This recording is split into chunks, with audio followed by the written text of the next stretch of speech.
Hello, welcome to my channel. My name's Katie, I'm a mixed media sketchbook artist, and today I'm sharing 10 different ways to find references for your artwork.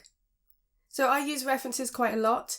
I know that there's been some conversations about using references and that they're cheating, but I think it's a great way to learn. I really don't think that there's anything wrong with it.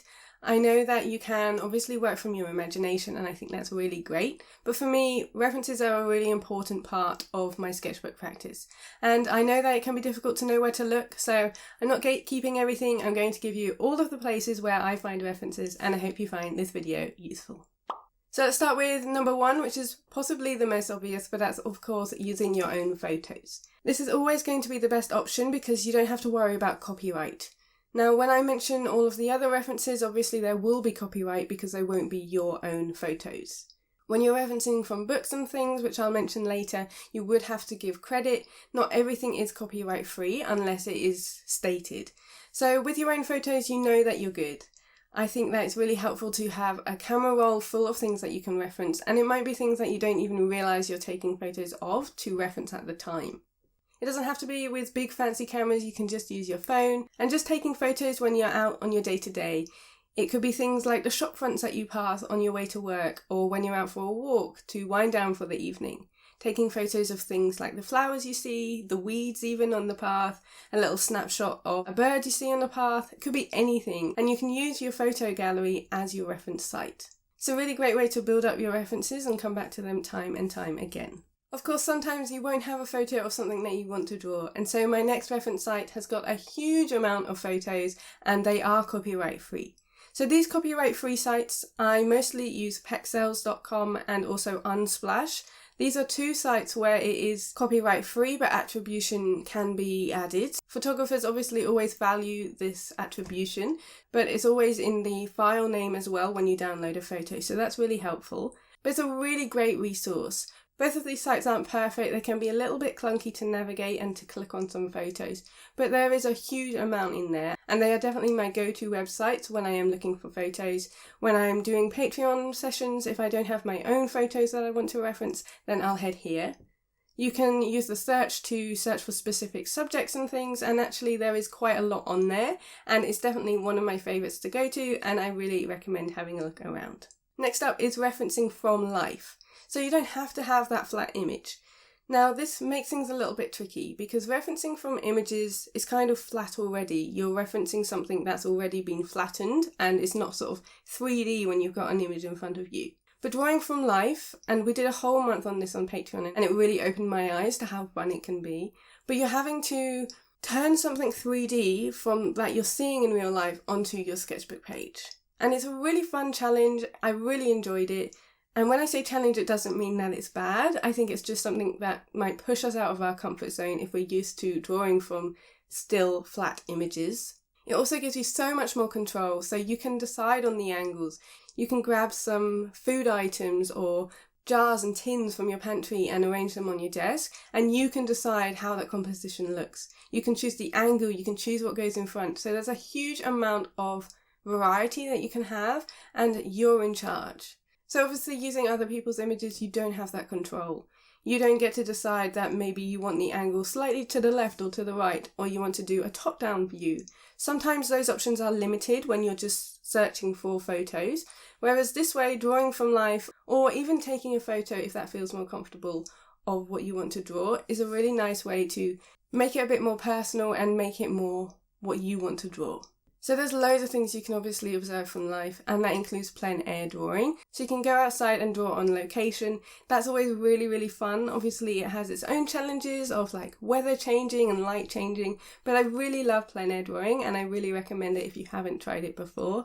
Again, you get to control a bit more of how you want to sit yourself and position yourself in front of this reference. But I love drawing from life. I think it's really fun to observe something in front of you, and it definitely was a fun month for me when I focused on this, and definitely something I want to do more this summer. Next up is, of course, books. Now, I already have 2 videos on my channel sharing my favourite reference books, so I'll link those up in the corner, and also down below if you're interested in those, and the books that I reach for the most. There are some really wonderful ones there. Most of my books are nature books because I am a nature-based artist, But it doesn't have to be. You can of course get books of all different varieties and subjects. Most of mine are bought secondhand, so I really encourage that, or going to charity shops or buying secondhand online. But of course you can also go to your library. I've done that before when I've wanted some specific references and not wanted to buy in a book and then have it in my stash, knowing I only wanted it for this one subject. So scouring your local libraries is a really great option. You can bring them home and draw from them there, or you can of course scan them and have them in your own personal computer library to reference later on. Of course this is copyrighted, so you do have to reference those, and you have to be careful if you are then selling on. I wouldn't recommend that, but for sketchbook work and keeping this for like private studies and just practicing, I think they're a really good resource. Next up is link back to your photos, but using your holiday snaps. So it doesn't matter if you've been on holiday recently or 10 years ago. Generally people will take photos when they're on holiday, and it's a really great thing to reference. I really love drawing other landscapes and drawing other places that aren't local for me. So whereas before we may be taking photos of our daily life, this is a really nice way to broaden our horizons a little bit and draw somewhere else. If you haven't travelled much, then you can also use friends and family's photos. Of course, ask them for permission, but I did this with my brother and sister's photos, and I asked them if they'd send me some of their holiday photos, and there were just a wealth of references there. It meant I got to draw places that I personally haven't been, but could see through their eyes, and totally different landscapes, different terrain, different architecture and buildings. It's a really nice way to stretch ourselves creatively from maybe what we know and drawing something completely different. So that's a really fun one that I definitely recommend.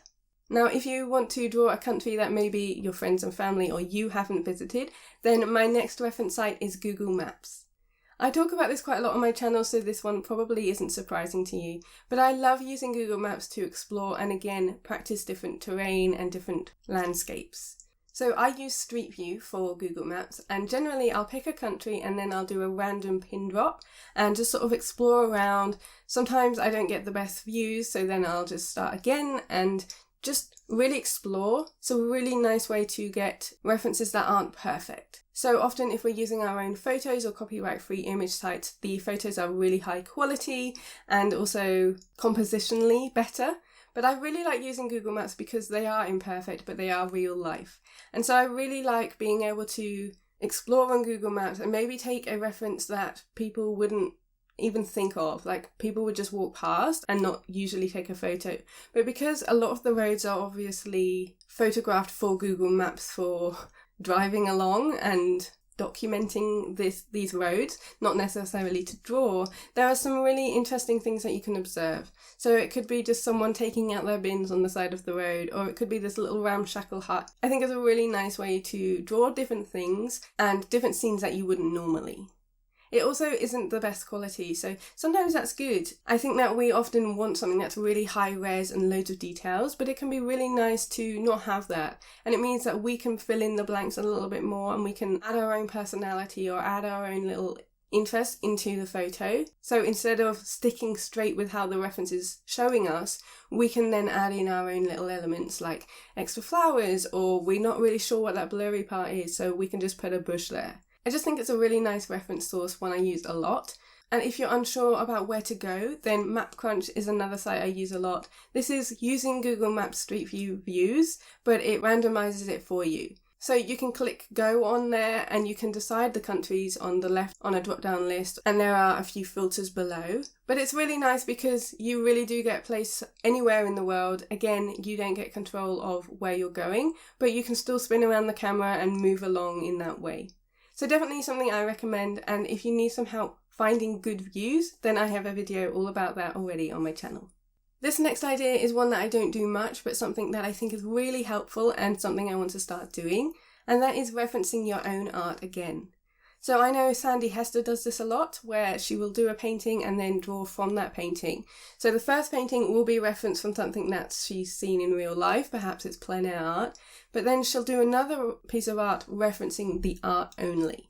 And I think that's a really lovely way to push ourselves as artists and try and use our imagination a bit more. So we're not relying on the thing in front of us, but the painting that we're drawing. So it's definitely something I want to test out again this summer, hopefully when I get a bit more time. But I think that's really interesting to reference your own art. Now, like I said, I don't do this, but I do often flip through my sketchbooks, and that often gives me inspiration and reference ideas from that.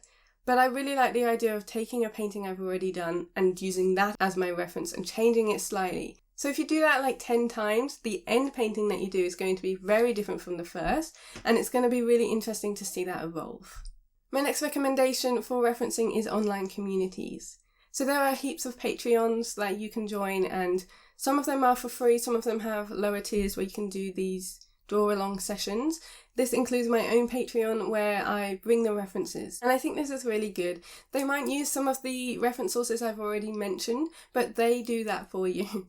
Maybe you are a bit decision fatigued, you're not sure what to draw, you go to one of these sessions, you are told, we are drawing this for this amount of time, and that just really helps to just basically be told what to do and for how long. It also might be more of a workshop thing, so it might be a little bit more helpful if you're not sure what materials to pick. It kind of just takes the decisions out for you, and I think it's a really nice way to be part of a community drawing these references together.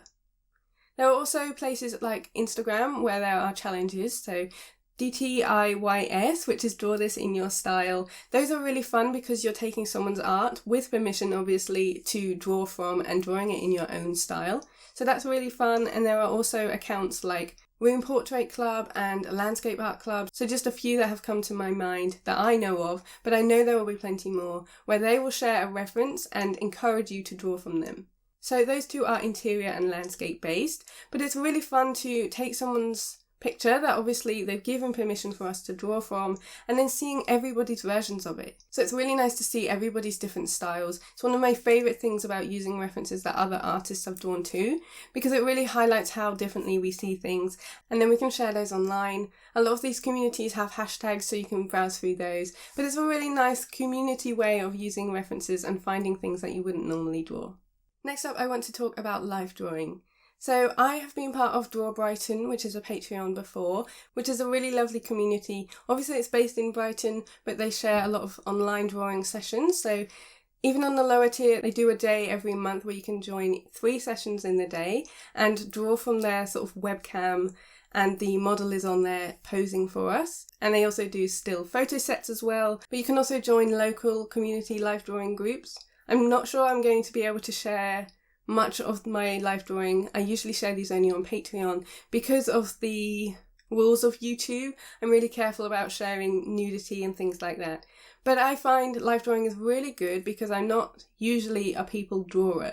I very rarely draw people, but doing live drawing is a really nice way to challenge myself, to learn different things, learn more about the human body and how I can observe that and draw that in my style. So I really enjoy live drawing. It's just not something I often do, but I think it's really helpful. And there are also resources here on YouTube, and there are channels where they are specifically for live drawing, so I definitely recommend that too. And my last idea for referencing is using live camera feeds. Now, I've done this before and I absolutely loved it. In last week's video, in my sketchbook tour, I referenced Morten Hilmer's live stream, which is a really lovely one, but there are actually a lot of live camera feeds around, not necessarily for drawing from, but just to have that sort of documentary aspect, I suppose, of having this live camera feed. So they are set up in places like city parks, or there are game reserves in places like Africa, there are zoos with live camera feeds. And what's really fun about drawing from these is that it's obviously live and moving. This is a whole different challenge from drawing from still images again, especially when things are moving quite fast. But of course you can pause them if that's a little bit easier. But it's also really nice to draw really quickly or make the most of this moving image. I've drawn from Italy, so this was from a Patreon session, but I really loved having these tiny little people in the distance moving, so it didn't feel too challenging. But then you can also find ones where it's live animals, so they're obviously moving a little bit more. But there are a huge amount of websites that have these live camera feeds, and I definitely recommend searching here on YouTube and searching on Google for them, because there are a lot around. I do have a post on my Patreon, which I will link below, which shares a whole list of some of these sites if you're not sure where to look, and that's available on the lowest tier if you want to just have direct links to some camera feeds with a lot of different subjects. So that wraps up this video sharing all these different reference sources. I really hope you found it helpful. Hopefully it's given you some ideas if you're stuck for what to draw and given you a huge amount of inspiration for knowing what to draw next. Let me know your favourite down below in the comments if there's something you haven't thought of before, and if there's something I've not mentioned. Please do share them below because I think it's really helpful to have a community here to share all of our different ideas. A huge thank you to my patrons for their support. Without them I wouldn't be able to make these videos here on YouTube, and a big thank you for watching. I hope you enjoyed it, and I will see you next Sunday in my new YouTube video. See you later!